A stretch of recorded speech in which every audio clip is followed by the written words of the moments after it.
بسم اللہ الرحمن الرحیم وَأَمَّا مَنْ أُوتِيَ كِتَابَهُ بِشِمَالِهِ فَيَقُولُ يَا لَيْتَنِي لَمْ أُوتَ كِتَابِيَهْ وَلَمْ أَدْرِ مَا حِسَابِيَهْ يَا لَيْتَهَا كَانَتِ الْقَاضِيَةَ صدق اللہ العظیم۔ سامعین محترم، اللہ رب العزت کی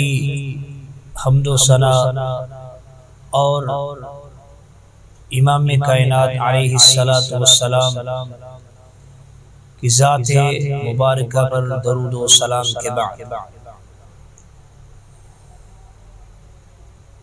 انسان دنیا میں دو کوششوں میں لگا رہتا ہے۔ پہلی اس کی کوشش یہ ہوتی ہے کہ مجھے مال مل جائے، دولت مل جائے، میں مالدار ہو جاؤں،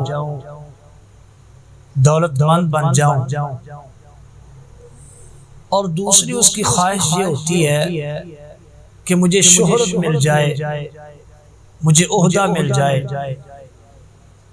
مجھے کوئی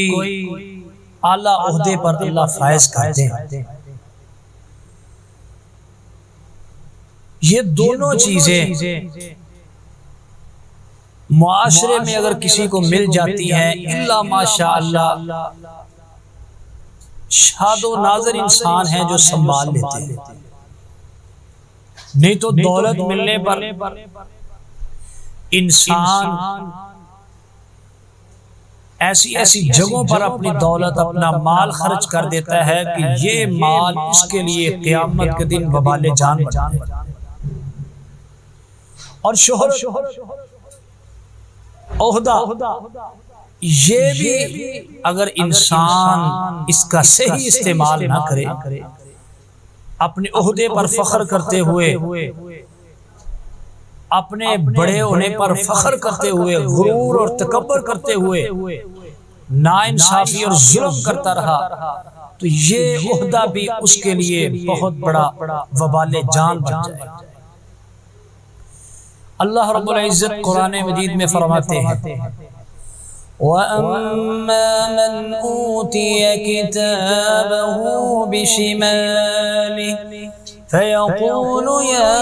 لَيْتَنِي لَمْ أُوتَ كِتَابِيَهْ۔ جب بندہ اللہ کے دربار میں پیش ہوگا قیامت کے دن، تو اللہ رب العزت اس کے اعمال کو تولیں گے، اور جب اس کو نامہ اعمال بائیں ہاتھ میں تھما دیا جائے گا، تو ادھر یہ دو ہی باتیں اللہ کے سامنے کرے گا، وہی دو باتیں جو دنیا میں انسان کو لے ڈوبتی ہیں، مال اور شہرت، دولت اور عہدہ لے ڈوبتی ہیں انسان کو، وہی دو چیزیں اللہ رب العزت کے سامنے یہ بیان کرے گا، اور اپنی زبان سے اللہ رب العزت کے سامنے دربار میں کھڑا ہو کر یہ باتیں کرے گا وَلَمْ أَدْرِ مَا حِسَابِيَهْ يَا لَيْتَهَا كَانَتِ الْقَاضِيَةَ۔ آگے اللہ رب العزت فرماتے ہیں یہ کیا بات کرے گا، مَا أَغْنَى عَنِّي مَالِيَهْ۔ ہائے افسوس، دنیا میں مجھے اتنا مال اللہ نے دیا، لیکن میرے مال نے مجھے ذرہ بھی فائدہ نہیں دیا۔ سب سے پہلے یہ مال کی بات کرے گا، دولت کی بات کرے گا، میری دولت نے مجھے ہلاک کر دیا، میرے مال نے مجھے ہلاک کر دیا۔ اللہ ہم سب کو اگر دولت عطا فرمائے تو اس کا اللہ ہمیں صحیح استعمال کرنے کی بھی توفیق نصیب فرمائے۔ آگے دوسرے نمبر پر یہ ساتھ ہی کہہ دے گا ہلک عنی سلطانیہ، مجھے میرے عہدے نے تباہ کر دیا ہے، مجھے میری بادشاہت نے تباہ کر دیا ہے، مجھے میرے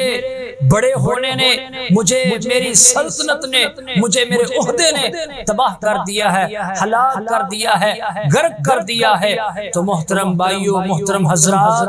اللہ رب العزت اگر یہ دونوں چیزوں میں سے ایک چیز بھی کسی بھائی کو، کسی اپنے بندے کو اللہ عطا کر دے تو ان کی قدر کیجئے، دولت اچھی جگہ پہ خرچ کیجئے، دولت اللہ نے عطا کی ہے، بیوہ مساکین غریبوں میں خرچ کیجئے تاکہ یہ دولت قیامت کے دن جنت جانے کا سبب اور ذریعہ بن سکے۔ اگر اللہ نے عہدہ دیا ہے، اگر اللہ نے رتبہ دیا ہے، اگر اللہ نے کوئی دنیا میں بڑا عہدہ عطا کیا ہے، ایم پی ایم این اے یا بڑا کوئی عہدہ اللہ پاک نے عطا کیا ہے، تو انصاف کیجئے، ظلم نہ کیجئے، لوگوں سے بد دعائیں نہ لیجئے، لوگوں کا سہارا بن کے جئے۔ اللہ پاک کے ہاں یہ عہدہ بھی باعث اجر اور باعث ثواب بن جائے گا۔ اقول قولی ھذا استغفر اللہ لی ولکم ولسائر المسلمین وآخر دعوانا الحمد للہ رب العالمین۔